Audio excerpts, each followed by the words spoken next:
नमस्कार विद्यार्थी मित्रों, श्री सारस्वत विद्यालयनी अंदर आप सौનું हार्दिक स्वागत है। हूँ छूं कुलदीप टंडेल અને આપણે ભૌતિક વિજ્ઞાન સબ્જેક્ટનો અભ્યાસ કરી રહ્યા છીએ। તો આપણે કેપેસિટરનો અભ્યાસ કરવાની શરૂઆત કરી દીધી છે અને એની અંદર આજે એક નવો ટોપિક આપણે શરૂ કરીએ છીએ, ડાયઇલેક્ટ્રિકની કેપેસિટન્સ પર અસર। બરાબર, એટલે ધારો કે અહીં એક સમાંતર પ્લેટ કેપેસિટર આપેલું છે, એ બે વચ્ચે અત્યારે હવા છે, પણ જો કોઈ ડાયઇલેક્ટ્રિક માધ્યમ ઉમેરું તો શું થશે તે જોઈએ।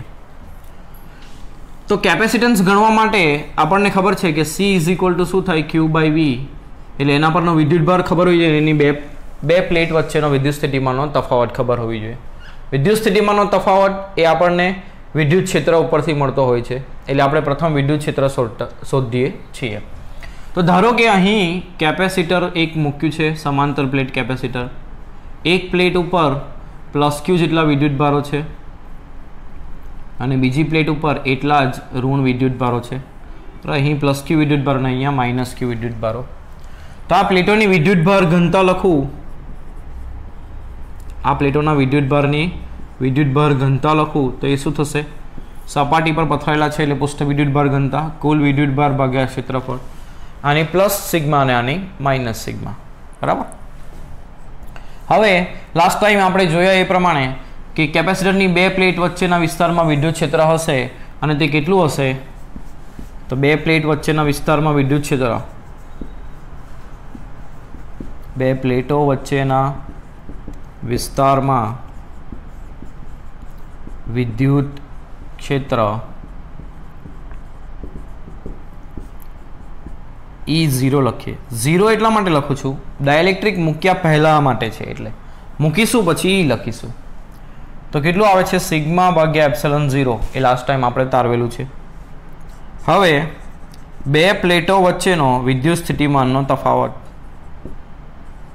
એટલે પોટેન્શિયલ ડિફરન્સ કહેવાય। એ કેવી રીતે શોધશું, તો વિદ્યુત ક્ષેત્રનું મૂલ્ય એ વિદ્યુત એકમ સ્થાનાંતર દીઠ વિદ્યુત સ્થિતિમાનનો તફાવત થાય। डी शू है, बे प्लेटों वच्चेनो अंतर। बराबर। आ डायइलेक्ट्रिक मूक्या पहलानुं छे એટલે V0 लखीए। तो अहीं आगळ V0 बराबर शुं थशे, E0 × D। E0 बराबर केटला छे, σ/ε0, એટલે σ/ε0 आ विद्युत स्थितिमाननो तफावत थशे। आ सूत्रने नंबर 1 कहीए, आने 2 कहीए।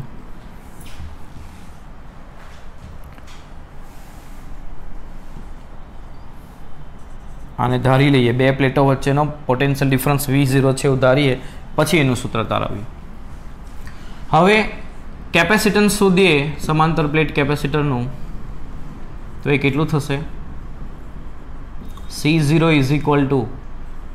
एना परनो विद्युतभार भाग्या विद्युत स्थितिमाननो तफावत बे प्लेट वच्चेनो, Q भाग्या σ/d/ε0 थशे। सिग्मा ने तमे Q/A मूकी शको, Q Q कैंसल, A ε0 ऊपर जशे એટલે કેપેસિટન્સનું સૂત્ર આવશે A ε0/d। જ્યારે આ બે પ્લેટો વચ્ચે શું હતું, શૂન્ય અવકાશ હતો ત્યારે, એટલે આ જે પરમિટિવિટી છે શૂન્ય અવકાશની આવી। બરાબર। પરાવિદ્યુતાંક એવું પણ કહેવાય છે આને ગુજરાતીમાં।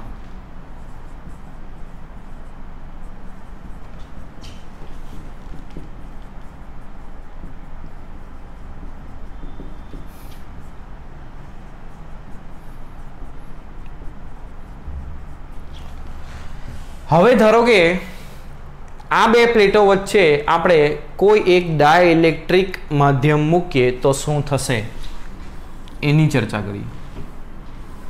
તો આ બે પ્લેટો વચ્ચે જો ડાયઇલેક્ટ્રિક માધ્યમ મૂકું તો એ જે માધ્યમ મેં મૂક્યું છે એની અંદર પોલરાઇઝેશન થશે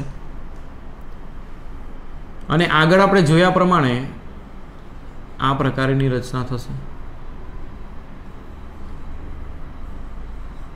પોલરાઇઝેશન થશે અને એની જે ડાયપોલ્સ છે એ વિદ્યુત ક્ષેત્રની દિશામાં ગોઠવવાનો પ્રયત્ન કરશે,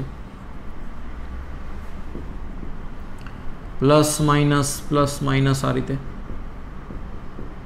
આના ઉપર પ્લસ પ્લેટ પર પ્લસ વિદ્યુતભારો હતા જેની વિદ્યુતભાર ઘનતા આપણે લીધી હતી પ્લસ સિગ્મા, અને આ માઇનસ વિદ્યુતભાર હતા જેની વિદ્યુતભાર ઘનતા લીધી હતી માઇનસ સિગ્મા. અને ધ્રુવીભવનના કારણે, પોલરાઇઝેશનના કારણે અહીં આગળ વિદ્યુત ભારો પ્રેરિત થશે. ક્યાં આગળ? તો આ વચ્ચેના વિસ્તારમાં, આટલા વિસ્તારમાં કુલ વિદ્યુતભાર શૂન્ય થઈ જશે. એટલે એ વિદ્યુતભારો ફક્ત આ જ વિસ્તારમાં હશે, પ્લેટની નજીકના વિસ્તારમાં. તો આ જે વિદ્યુતભાર ઘનતા છે એને આપણે પ્લસ સિગ્મા પી કહેશું. ધ્રુવીભવનને કારણે એટલે પોલરાઇઝેશનને કારણે ઉદ્ભવતા વિદ્યુતભાર છે, અને આને માઇનસ સિગ્મા કહેશું. બરાબર. આ થિયરી આપણે આગળ સમજી ગયા છે. કેમ આવું થયું? કે કેપેસિટરની વચ્ચેના વિસ્તારમાં વિદ્યુત ક્ષેત્ર હતું E0. બરાબર. તો વિદ્યુત ક્ષેત્રમાં, બાહ્ય વિદ્યુત ક્ષેત્રમાં આપણે ડાયલેક્ટ્રિક મૂકીએ તો પોલરાઇઝેશન થાય અને બે બાજુ વિદ્યુતભારો પ્રેરિત થાય, જેને આપણે પ્રેરિત વિદ્યુતભારો એટલે કે પોલરાઇઝેશનના કારણે પ્રેરિત થતા વિદ્યુતભારો એટલે સિગ્મા પી વડે દર્શાવતા હોઈએ. તો આ જે વિદ્યુતભારો છે એના કારણે પ્લસ માઇનસ જે વિદ્યુતભારો છે પ્રેરિત થયેલા સિગ્મા પી અને માઇનસ સિગ્મા પી, એના કારણે વિદ્યુત ક્ષેત્ર ઉત્પન્ન થશે અંદરના વિસ્તારમાં. એ કઈ દિશામાં હશે? પ્લસથી માઇનસ, એટલે બાહ્ય વિદ્યુત ક્ષેત્રની વિરુદ્ધ દિશામાં હશે. તો હવે બે પ્લેટો વચ્ચેના વિસ્તારમાં વિદ્યુત ક્ષેત્ર માપીએ તો તે કેટલું થશે? પરિણામી વિદ્યુત ક્ષેત્ર બાહ્ય વિદ્યુત ક્ષેત્ર માઇનસ પોલરાઇઝેશનના કારણે ઉદ્ભવતા વિદ્યુતભારના કારણે ઉદ્ભવતું વિદ્યુત ક્ષેત્ર. પરસ્પર વિરુદ્ધ દિશામાં હોવાથી બંનેની બાદબાકી થશે. આગળ આ ટોપિક સમજાવ્યો છે, ફરીથી તમારે વ્યવસ્થિત સમજો તો જ આ તમને સમજાશે. બરાબર. બાહ્ય વિદ્યુત ક્ષેત્રમાં ડાયલેક્ટ્રિકની વર્તણૂક સમજાવી હતી કે અંદર પરિણામી વિદ્યુત ક્ષેત્ર શૂન્ય થતું નથી. જો સુવાહક પદાર્થ મૂકીએ તો શૂન્ય થાય બાહ્ય વિદ્યુત ક્ષેત્રની અંદર. હવે આના કારણે ઉદ્ભવતું વિદ્યુત ક્ષેત્ર સિગ્મા બાય એપ્સિલોન 0. તો પોલરાઇઝેશનના કારણે ઉદ્ભવેલા વિદ્યુતભારના કારણે ઉદ્ભવતું વિદ્યુત ક્ષેત્ર કેટલું આવશે? Sigma p by epsilon 0. તો અહીં sigma minus sigma p by epsilon 0 લખી શકું. આ વિદ્યુત ક્ષેત્ર, બે પ્લેટો વચ્ચેનો વિદ્યુત સ્થિતિમાનનો તફાવત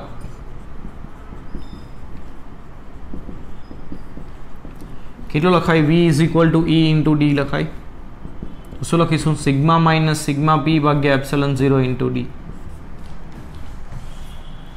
હવે અહીં આ જે સિગ્મા માઇનસ સિગ્મા પી છે એ કેટલી વિદ્યુતભાર ઘનતા હતી એના ઉપર આધાર રાખે, અને અહીં જે સમપ્રમાણતા અચળાંક આવશે એ થશે 1/k.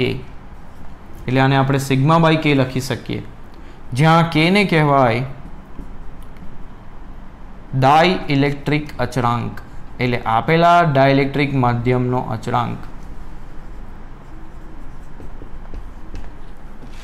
બરાબર. અને એ હંમેશા માધ્યમ ડાઇલેક્ટ્રિક માધ્યમ માટે ગ્રેટર દેન 1 હશે. આટલું તમે તમારી નોટબુકની અંદર લખી લો. તો ફરી પાછું આપણે આગળ ગણતરી કરીએ. બરાબર. હવે ડાઇલેક્ટ્રિક પદાર્થ મૂક્યા બાદ કેપેસિટન્સ કેટલું એ શોધવાના છે. તો કેપેસિટન્સ લખીએ, ડાઇલેક્ટ્રિક પદાર્થ મૂક્યા બાદનું કેપેસિટન્સ C. તો તે શું થશે? એના પરના વિદ્યુતભાર પ્લેટ પરના Q ભાગ્યા વિદ્યુત સ્થિતિમાનનો તફાવત V. બરાબર. તો અહીં જે પદ છે એમાં સિગ્મા માઇનસ સિગ્મા પી બરાબર સિગ્મા બાય કે લખી શકીએ આપણે. Q ડિવાઇડ બાય V નું કિંમત મૂકીએ અહીંથી sigma minus sigma p by epsilon 0 into d. તો આ જે સિગ્મા માઇનસ સિગ્મા પી છે એની જગ્યા પર સિગ્મા બાય કે મૂકીએ તો Q divide by sigma by K epsilon 0 into d. હવે સિગ્મા આ કે એપ્સિલોન 0 ને ઉપર લઈ જઈએ અને આ જે સિગ્મા છે એની જગ્યા પર Q બાય A મૂકીએ. Q કેન્સલ થશે, A ઉપર જશે તો શું આવશે? A epsilon 0 by D into K. અથવા તો આ જે પદ છે K એપ્સિલોન 0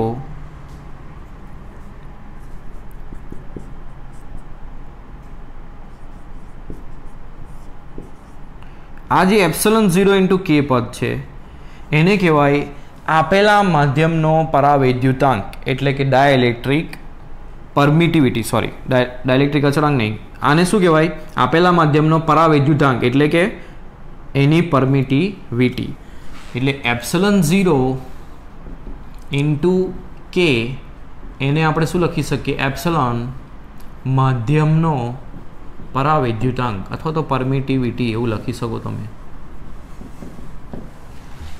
બરાબર.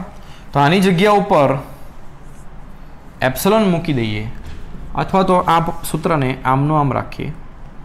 આ સૂત્ર શું બતાવે, એ ε0/d શું છે, જ્યારે ડાયલેક્ટ્રિક પદાર્થ ન મૂક્યો તો માધ્યમ શૂન્યાવકાશ હતો ત્યારનું કેપેસિટન્સ, એટલે આને C0 ઇન્ટુ કે લખાય.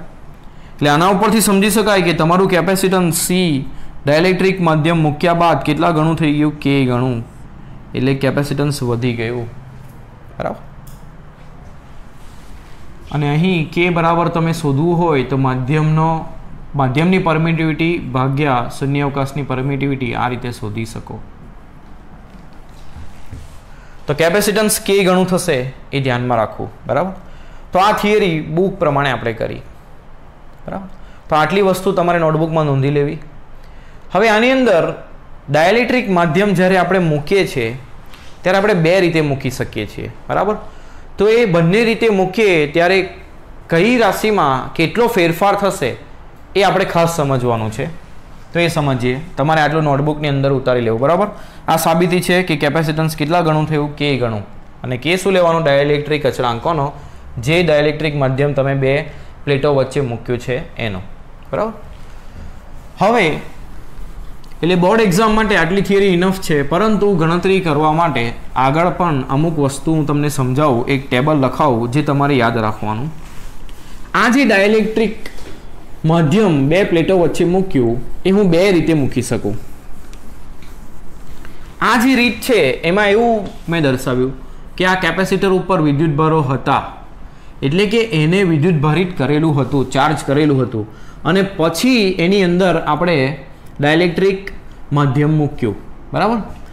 તો આ કન્ડિશન કઈ આવશે, તો અહીં આગળ એવી કન્ડિશન છે કે ચાર્જ કર્યા બાદ બેટરી દૂર કરી ડાઇલેક્ટ્રિક માધ્યમ મૂકતા, ડાઇલેક્ટ્રિક પદાર્થ મૂકતા શું થાય, એટલે અહીંયા ડાઇલેક્ટ્રિક પદાર્થ મૂક્યો પણ ક્યારે, એને ચાર્જ કરી દીધું, બેટરી દૂર કરી દીધી, પછી મૂક્યો. બીજો ઓપ્શન એવો આવશે કે તમે આને બેટરી સાથે જોડો એટલે ચાર્જ થાય. પહેલા ઓપ્શનમાં તમે શું કર્યું, ચાર્જ થઈ ગયા બાદ આને બેટરીને દૂર કરી અને પછી ડાયલેક્ટ્રિક મૂક્યો. પરંતુ આ બીજી કન્ડિશનની અંદર આપણે બેટરી જોડેલી જ રાખીશું અને ડાયલેક્ટ્રિક ઉમેરીશું. બેટરી જોડેલી રાખી ડાઇલેક્ટ્રિક ઉમેરતા.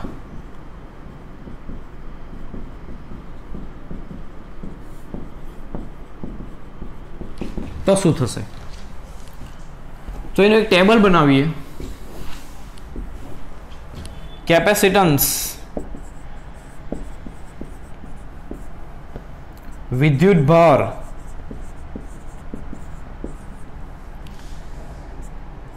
વિદ્યુત ક્ષેત્ર,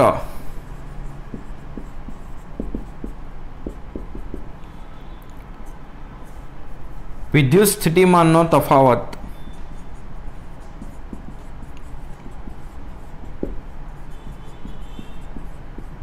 અને એમાં સંગ્રહ પામતી ઉર્જા. સંગ્રહ પામતી ઉર્જાને અત્યારે આપણે જોઈ નથી, હજુ એ થિયરી બાકી છે, પણ અહીં એની પણ અસર લખી રાખીએ, પછી જ્યારે કરશું ત્યારે તમને એ સમજાઈ જશે. તો શું ફેરફાર થશે એ તમારે સમજવાનું છે. તો ચાર્જ કર્યા બાદ બેટરી દૂર કરીને ડાયલેક્ટ્રિક મૂકો કે બેટરી જોડેલી રાખીને ડાયલેક્ટ્રિક મૂકો, તમારું જે કેપેસિટન્સ છે એ શરૂઆત કરતાં કે ગણું થઈ જશે બંને કન્ડિશનની અંદર. હવે વિદ્યુતભાર કોણ પૂરા પાડે કેપેસિટરને, તો બેટરી. અહીં બેટરી છૂટી કરી દીધી એટલે વધારાના વિદ્યુતભાર મળી શકે નહીં, એટલે વિદ્યુતભાર અહીં એટલા જ રહેશે. પરંતુ જોડેલી રાખીએ ત્યારે બેટરી હજુ વધારે વિદ્યુતભાર આની અંદર આપશે, એટલે વિદ્યુતભાર એની અંદર કે ગણા થશે. વિદ્યુત ક્ષેત્ર એ આ કેસની અંદર કેમાં ભાગનું થશે. વિદ્યુત સ્થિતિમાનનો તફાવત આ કેસની અંદર કેમાં ભાગનો થશે. સંગ્રહ પામતી ઉર્જા પણ આ કેસની અંદર કેમાં ભાગની થશે.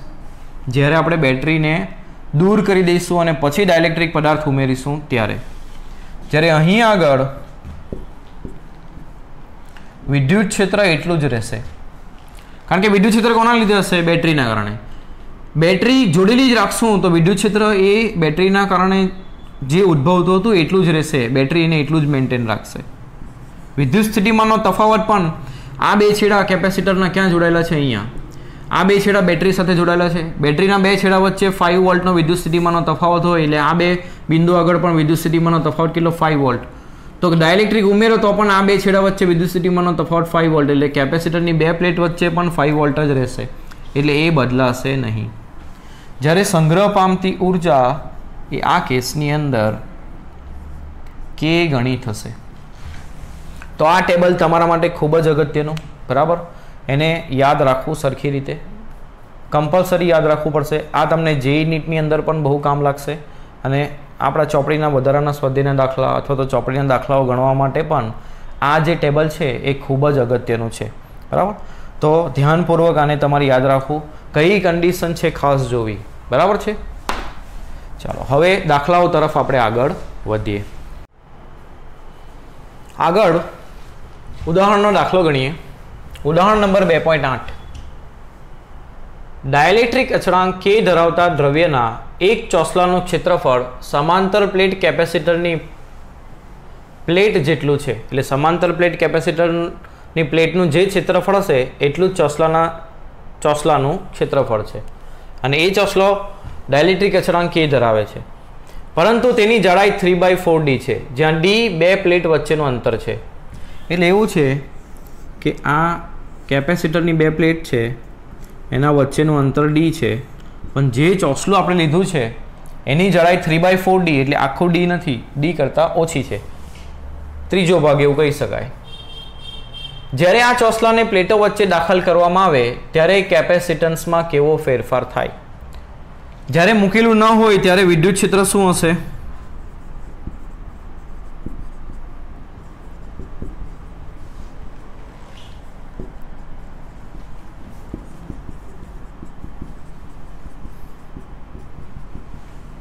E0 જેટલું છે એ ઉધારી લઈએ, બરાબર. ચોસલો આપણે અહીં મૂકીએ તો અહીં આગળ હું ચોસલું ઉમેરું છું જે કેટલી જાડાઈનું છે? K જેટલો ડાઇલેક્ટ્રિક અચળાંક ધરાવે છે. આ ચોસલું મૂક્યું અને એની જે આ જાડાઈ છે તે કેટલી છે? 3/4D, એટલે ત્રીજો ભાગ છે. તો આ ભાગ કેટલો થશે? D - 3/4D, એટલે D/4 થશે. એટલે અહીં આગળ શૂન્ય અવકાશ રહેશે અથવા તો હવા રહેશે ઉધારો, ને અહીં આગળ ચોસલું રહેશે. બે પ્લેટો વચ્ચે આ પ્રકારની આકૃતિ બનશે. તો એના કેપેસિટન્સમાં શું ફેરફાર થાય તે જોઈએ. તો ચોસલું દાખલ કર્યા પહેલાનું કેપેસિટન્સ લખીએ તો તે ધરી લઈએ C0 છે.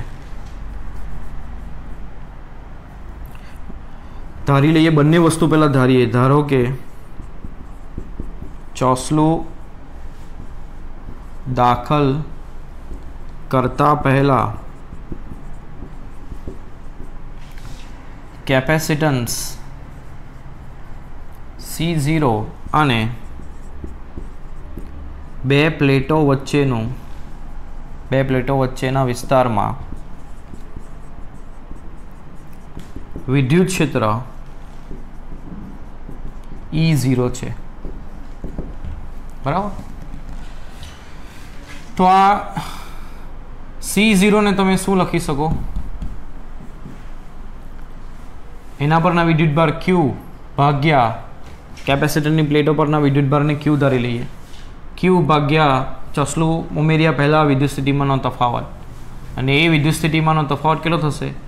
E0 × D, બરાબર. કેમ કે બે પ્લેટો વચ્ચેનું અંતર કેટલું છે? D. અને આ કોના ઉપરથી લખ્યું? તો વિદ્યુત ક્ષેત્રનું મૂલ્ય કેટલું થાય? એકમ સ્થાનાંતર દીઠ વિદ્યુત સ્થિતિમાનના તફાવત જેટલું. તો V0 બરાબર શું થશે? E0 × D. એટલે આ શરૂઆતનું કેપેસિટન્સ. ઉમેરા પછી શું થશે એ જોઈએ. બરાબર, તો ચોસલું ઉમેર્યા બાદ, ચોસલું મૂક્યા બાદ બે પ્લેટો વચ્ચે વિદ્યુત સ્થિતિમાનનો તફાવત, એને V વડે દર્શાવી. બે પ્લેટ વચ્ચેનો જે વિસ્તાર છે એમાં આટલા વિસ્તારમાં ડાયલેક્ટ્રિક માધ્યમ છે ને આટલા વિસ્તારમાં નથી. આમાં શૂન્ય અવકાશ છે ઉદારો. બરાબર, તો અહીં આ બે બિંદુ ગણીએ, એ બે બિંદુ વચ્ચેનો વિદ્યુત સ્થિતિમાનનો તફાવત V1 લઈએ અને આ બે બિંદુ વચ્ચેનો વિદ્યુત સ્થિતિમાનનો તફાવત V2 લઈએ. એટલે આટલા ભાગમાં વિદ્યુત સ્થિતિમાનનો તફાવત V1 અને આટલા ભાગમાં વિદ્યુત સ્થિતિમાનનો તફાવત V2. વિદ્યુત સ્થિતિમાનનો તફાવત શું લખાશે? તો આ જે ભાગ છે એમાં K ડાયલેક્ટ્રિક અચળાંક મૂક્યું છે એટલે વિદ્યુત સ્થિતિમાનનો તફાવત આપણે V બરાબર E × D લખતા હોઈએ. બરાબર, પરંતુ અહીં વિદ્યુત ક્ષેત્ર કેટલું હશે? તો K ડાયલેક્ટ્રિક માધ્યમ છે, K ડાયલેક્ટ્રિક અચળાંક ધરાવતું માધ્યમ છે, તેથી અહીં આગળ વિદ્યુત ક્ષેત્ર એ E0/K જેટલું હશે.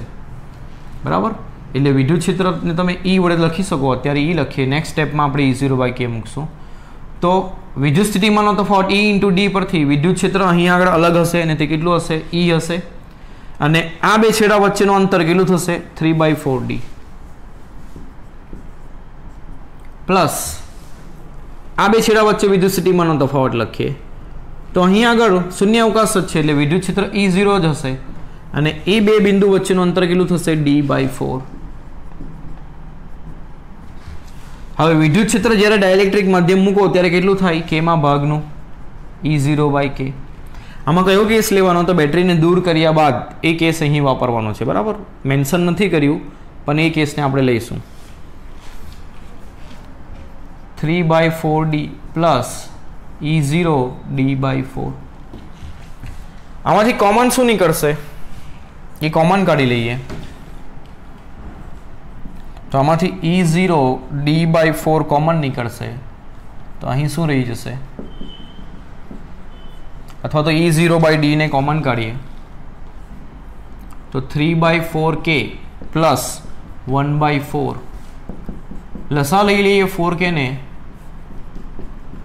તો 3 × 1 અને 1 × K આ રીતનું થશે. તો આ વિદ્યુત સ્થિતિમાનનો તફાવત આવ્યો ચોસલા ઉમેર્યા બાદ. કેવી રીતે ગણ્યું? તો આ બે છેડા વચ્ચેનો વિદ્યુત સ્થિતિમાનનો તફાવત અને આ બે છેડા વચ્ચેનો વિદ્યુત સ્થિતિમાનનો તફાવતનો શું કર્યું આપણે? સરવાળો. વિદ્યુત સ્થિતિમાનનો તફાવત કેવી રીતે મળે? વિદ્યુત ક્ષેત્ર × સ્થાનાંતર એટલે બે છેડા વચ્ચેનું અંતર. તો આ ભાગ માટે બે છેડા વચ્ચેનું અંતર 3/4D હતું. આ ભાગમાં વિદ્યુત ક્ષેત્ર કેટલું હશે? તો ડાયરેક્ટ્રિક મૂક્યા બાદ કેટલું થાય? E0/K. મૂકવા પહેલા E0 હતું જ્યારે શૂન્ય અવકાશ હતો ત્યારે. બરાબર, અને આ ભાગમાં શૂન્ય અવકાશ જ છે હજુ પણ એટલે કેટલું રહેશે? E0 જ રહેશે. અને આ બે છેડા વચ્ચેનું અંતર કેટલું થશે? D/4.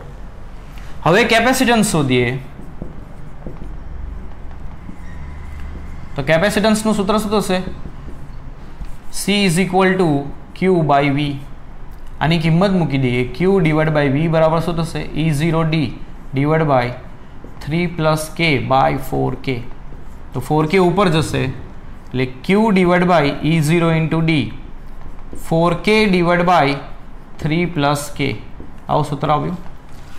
Q/E0D એ શરૂઆતનું કેપેસિટન્સ હતું એટલે કેપેસિટન્સ નવું કેટલું થયું? C0 × 4K / 3 + K.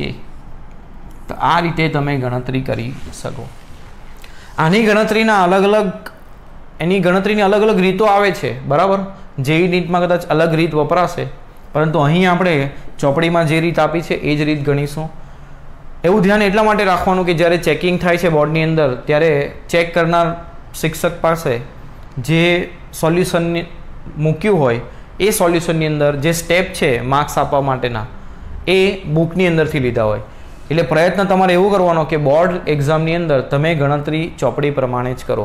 એટલે ધારો કે આ દાખલો 3 માર્કમાં પૂછાયો હોય તો જે ટીચર ચેક કરવા માટે બેઠા હોય એને નોંધ આપી હોય કે આ જવાબ આવે એટલે 1 માર્ક્સ મૂકવાનો, અહીં આગળ જવાબ આવે એટલે બીજો માર્ક્સ મૂકવાનો અને અહીંયા આવે જવાબ એટલે ત્રીજો માર્ક્સ મૂકવાનો. હવે તમે અલગ રીતથી કરો એટલે તમારામાં આ જવાબો ન આવે તો કદાચ શિક્ષક ઉપર ડિપેન્ડ છે કે એ માર્ક્સ મૂકે કે ન પણ મૂકે, પણ તમારા આ જવાબો હશે ચોપડી પ્રમાણે તો તમારા માર્ક્સ તમને મળશે જ, બરાબર. એ પણ હું તમને ક્લાસની અંદર શેર કરીશ કે કેવી રીતે બોર્ડની અંદર ચેકિંગ થાય છે. લાસ્ટ યરનું જે સોલ્યુશન પેપર છે હું તમને બતાવીશ કે આ રીતના માર્ક્સ મૂક્યા હતા, બરાબર. તો આ દાખલા માટે આ જવાબ થશે. એક વસ્તુ અહીં નોંધવા જેવી છે કે આ 3/4D ભાગનું ચોસલું ક્યાં મૂકવાનું એ આપણને કીધું નહોતું, પણ મેં અહીં આગળ લઈ લીધું એક પ્લેટને ટચ કરાવીને. તો તમે ધારો કે આ ચોસલાને અલગ રીતે મૂકો. આ જવાબ તમારે લખી લો, પછી હું ભૂસી નાખું આ સમજાવવા માટે. કે ધારો કે તમે આ ચોસલુંને આ રીતે મૂકો, આ રીતે પણ મૂકી શકો તમે ચોસલું, જરૂરી નથી કે પ્લેટને ટચ કરાવીને મૂકવાનું, ગમે ત્યાં મૂકી શકો. પણ આ રીતે મૂકીને પણ તમે જો જવાબ લાવશો તો એ જવાબ તમારો સરખો જ આવશે. એટલે આના પરથી નોંધ તમે એ યાદ રાખજો કે કેપેસિટન્સ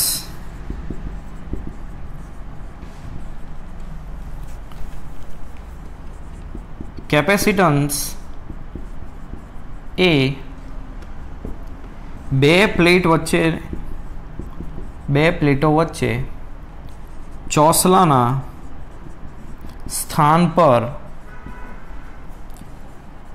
આધારિત નથી. એટલે તમે આટલું જ ચોસલું ગમે ત્યાં મૂકશો, આ પ્લેટને ટચ કરાવીને મૂકો, અહીં આગળ વચ્ચે મૂકો કે અહીં મૂકો, ગમે ત્યાં મૂકશો જવાબ તમારો સરખો જ આવશે. હવે ધારો કે આ રીતે મૂક્યું હોય તો મારે વિદ્યુત સ્થિતિમાનનો તફાવત શોધવા માટે આ 2 પોઈન્ટ લેવું પડે, બીજા આ 2 પોઈન્ટ લેવું પડે અને ત્રીજા આ 2 પોઈન્ટ, તો 3 વિદ્યુત સ્થિતિમાનની ગણતરી થઈ જાય. એ લાંબુ થાય, એટલા માટે આપણે કોઈ એક પ્લેટને ટચ કરાવીને મૂકવાનું, જેથી પોઈન્ટ 2 જ રહે, આ 2 પોઈન્ટ અને આ 2 પોઈન્ટ, બરાબર. તો આ તમારે ખાસ ધ્યાનમાં રાખવાનું. એકચ્યુઅલી આ એક થિયરી છે, પણ એને થિયરી તરીકે નહીં પણ દાખલા ગણીને આપણે સમજ્યા, બરાબર. તમે પ્રયત્ન કરજો, એને તમે અહીં મૂકશો આ રીતે 3/4D ભાગનું ચોસલું, તો અહીં ભાગ કેટલા રહેશે? D/8 રહેશે ને અહીં પણ D/8 ભાગ રહેશે, બરાબર. એના માટે તમે આ 2 બિંદુ વચ્ચેનો તફાવત, આ 2 બિંદુ વચ્ચેનો વિદ્યુત સ્થિતિમાનનો તફાવત અને આ 2 બિંદુ વચ્ચેનો વિદ્યુત સ્થિતિમાનનો તફાવત, આમ ટોટલ 3 વિદ્યુત સ્થિતિમાનનો તફાવત લેશો અને ગણતરી કરશો તો તમારો જવાબ સેમ જ આવશે. એટલે એના માટે યાદ રાખવાનું કે આ જે કેપેસિટન્સ મળે છે ચોસલું ઉમેર્યા બાદ, એ ચોસલાના સ્થાન પર આધારિત નથી.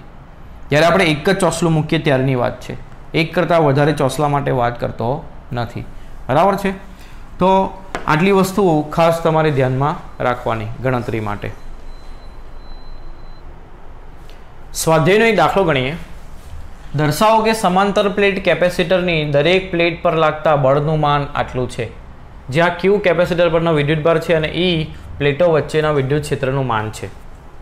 અહીં હવે 1/2 કેવી રીતે આવે છે તે સમજાવો. એટલે આ જવાબ કેવી રીતે આવે છે તે સમજાવવાનું છે. તો આ કેપેસિટર લઈએ, એની પ્લેટો પર +Q અને -Q વિદ્યુતભારો લઈએ, એની વચ્ચેના વિસ્તારમાં વિદ્યુત ક્ષેત્ર હશે +થી -E જેટલું.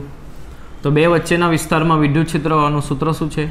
σ/ε0. સિગ્મા બરાબર આપણે શું મૂકી શકીએ? Q/A ε0, બરાબર છે. આ બે વચ્ચેના વિસ્તારમાંનું વિદ્યુત ક્ષેત્ર થયું. હવે કેપેસિટરની પ્લેટ પર લાગતું બળ કોણ બળ લગાડશે? તો ધારો કે આ બીજી પ્લેટ છે, પ્લેટ નંબર 2, અને આ પહેલી પ્લેટ છે 1. તો પ્લેટ 1 વડે ઉદ્ભવતું વિદ્યુત ક્ષેત્ર લખીએ. પહેલી પ્લેટ વડે ઉદ્ભવતું વિદ્યુત ક્ષેત્ર, કોઈ એક સિંગલ પ્લેટ વડે ઉદ્ભવતું વિદ્યુત ક્ષેત્ર σ/2ε0 થાય. એ વિદ્યુત ક્ષેત્રની અંદર આ બીજી પ્લેટ છે જેના પર વિદ્યુત ભારો છે, તો આ વિદ્યુત ભારો ઉપર એટલે કે પ્લેટ ઉપર બળ લાગશે. તો પ્લેટ 2 ઉપર પ્લેટ 1 વડે લાગતું બળ એ ગણીએ તો એ કેટલું આવશે? Q વિદ્યુતભાર પર લાગતું બળ કેટલું આવે? Q × E. મૂલ્ય જ આપણે ગણીએ છીએ, બરાબર. માન જ આપેલું છે અહીં આગળ પણ, એટલે દિશાને ધ્યાનમાં લઈએ નહીં. તો Q વિદ્યુતભારનું મૂલ્ય અને વિદ્યુત ક્ષેત્ર કોના લીધે? વિદ્યુતભાર કોનો લેવાનો? કોના પર બળ લાગે? બીજી પ્લેટ પર, એટલે બીજી પ્લેટ પરનો વિદ્યુતભાર. એટલે આ રીતે લખીએ, બીજી પ્લેટ પરનો વિદ્યુતભાર અને વિદ્યુત ક્ષેત્ર કોના લીધે હશે? પ્રથમ પ્લેટનું વિદ્યુત ક્ષેત્ર. F બરાબર શું થાય? Q into E. વિદ્યુત ભાર પર વિદ્યુત ક્ષેત્ર વડે લાગતું બળ. કોના પર લાગતું બળ? બીજી પ્લેટ પર. એટલે વિદ્યુત ભાર કોના લેવાના? બીજી પ્લેટના. વિદ્યુત ક્ષેત્ર કોના લીધે ઉદ્ભવશે? અહીં આગળ પ્રથમ પ્લેટ વડે. એટલે પ્રથમ પ્લેટ વડે ઉદ્ભવતું વિદ્યુત ક્ષેત્ર અહીં આગળ લેવાનું.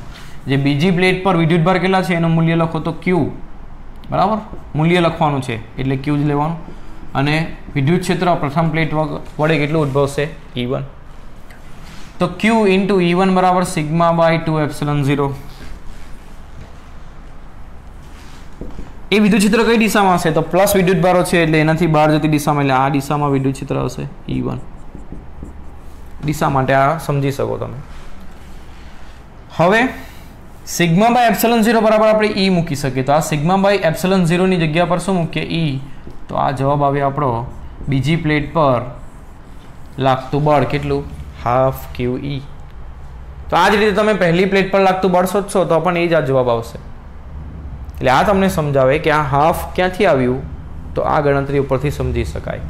બરાબર, એટલે એક જ પ્લેટ વડે ઉદ્ભવતું વિદ્યુત ક્ષેત્ર લેવાનું. બરાબર, આ પ્લેટ વડે ઉદ્ભવતું વિદ્યુત ક્ષેત્ર અને તે આના પર બળ લગાડે છે એટલે આનો વિદ્યુત ભાર લેવાનો અને આના વડે ઉદ્ભવતું વિદ્યુત ક્ષેત્ર લેવાનું. એ આના પર લાગતું બળ થશે.